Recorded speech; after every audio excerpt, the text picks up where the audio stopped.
Are you considering retiring to Southwest Florida, possibly Cape Coral? Let's dive in and roll the intro.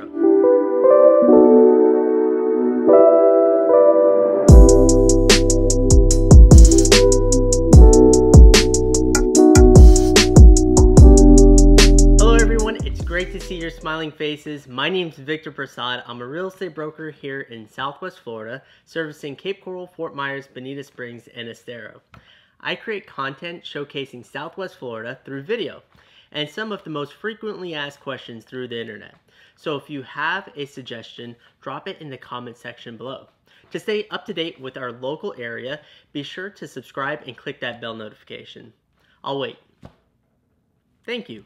I get calls, emails, and texts from people who are looking to relocate or sell their property here in Southwest Florida from everywhere around the world. And I love making those connections and helping you with your real estate goals. And in today's video, we're talking about the top 5 reasons to retire in Cape Coral, Florida and its surrounding cities like Fort Myers, Bonita Springs, Estero, Lehigh Acres. Let's dive in. Number 1 on the list is no state income tax. Florida is 1 out of 7 states that do not have a state income tax. For retirees that do not have a lot of money saved up, however, are in good health and able to work, Florida is a smart place to avoid in-state income tax. In Cape Coral, we do have a 6.5% sales tax. However, the county north and south of Cape Coral, the sales tax is 7%. Number 2 on the list is retirement income is exempt, including Social Security. Because Florida has no state income tax, this also means that retirement income is exempt from state taxation. Any money you receive from IRAs, private and public pensions, 401ks, and Social Security is completely free of Florida in-state taxation. Depending on the recording date of this video, double check with your CPA to verify. Number 3 on our list is the cost of living. Another reason to consider Cape Coral is that it's not particularly costly to live here. There are many different sites that compare Cape Coral to the national average, which shows Cape Coral as higher. However, in my opinion, it's not a good comparison. Because how do you value the year-round sunny weather, the clean city, accessible healthcare where the majority of doctors accept Medicare, and you do not have to commute long distance to find a provider that accepts your insurance? So those are some of the things that some of these online calculators do not take into consideration. Click the info card pop-up here to see an in-depth video of the cost of living in Cape Coral. Here are the brief numbers for you to reference for housing. The average price for a 1-bedroom house is $100,000. The average price for a 2-bedroom house is about $195,000. The average price for a 3-bedroom house is about $250,000. Number 4, the Homestead Exemption and Save Our Homes.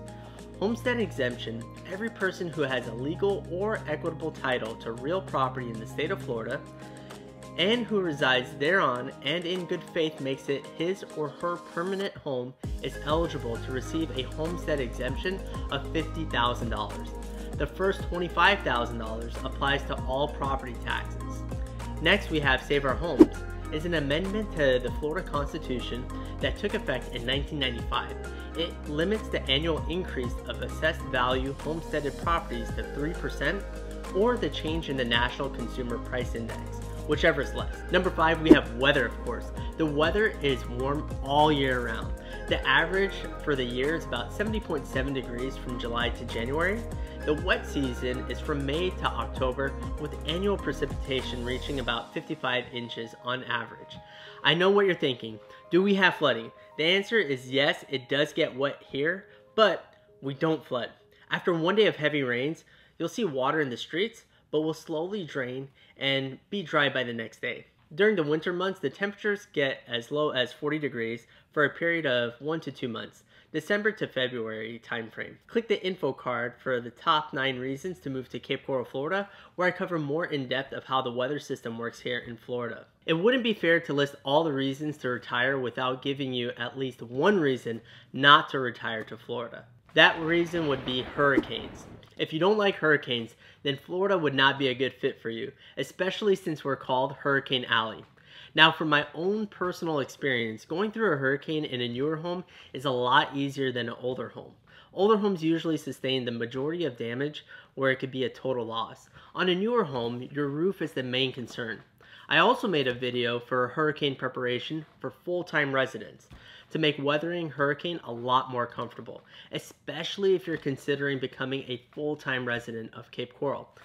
That pop-up is right here. Click that to see that video. Alright, that's it for me. I hope you enjoyed this video. If you're even thinking or considering relocating to Southwest Florida, be sure to call, text, or email me. I'd love the opportunity to connect with you.